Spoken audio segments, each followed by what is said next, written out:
একটা নেকি দিয়া জান্নাতে যাবে এই উম্মত। অন্য উম্মতের কথা জানি না আমি, এই উম্মত এক নেকি দিয়া জান্নাতে যাবে।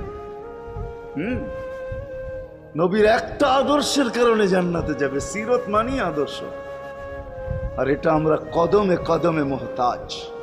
কেননা এই ছোট জীবনটা যদি গ্রহণযোগ্যতা পর্যন্ত পৌঁছাইতে হয় আল্লাহর কাছে, চাই নারী হই, চাই যুবক হই, চাই বৃদ্ধ হই, যেই মানুষই হই না কেন, যেখানেরই হই না কেন, যেই বাসারই হই না কেন, যেই বর্ণেরই হই না কেন, যেই পেশারই হই না কেন, যেই সোসাইটিরই হই না কেন, এই জীবনটাকে যদি গ্রহণযোগ্যতা পর্যন্ত পৌঁছাইতে হয় কার কাছে? দুনিয়াওয়ালাদের কাছে না, মালিকের কাছে, যিনি এক ফোঁটা পানির থেকে অস্তিত্ব দিছেন, যার কাছে আবার আমাদেরকে ফিরা যেতে হবে। পালানের কোনো সুযোগ নাই।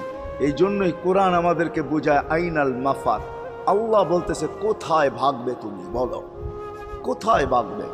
কবির কথাই সত্য, যদিও নাকি পালাও তুমি আকাশেতে লাগিয়ে সিঁড়ি, সিঁড়ি লাগাও যদি আকাশে চলে যাও, তা আল্লাহ বলে তোমার বাগার কোনো সুযোগ নাই। কেননা ইল্লা বি সুলতান, ওইখানেও আমার রাজত্ব, এইখানেও আমার রাজত্ব, ডাইনো আমার রাজত্ব, বামে আগে পিছে উপরে নিচে সর্বত্র আমার রাজত্ব। আমার রাজত্বের বাহিরে যাওয়ার ক্ষমতা তোমাদের নাই।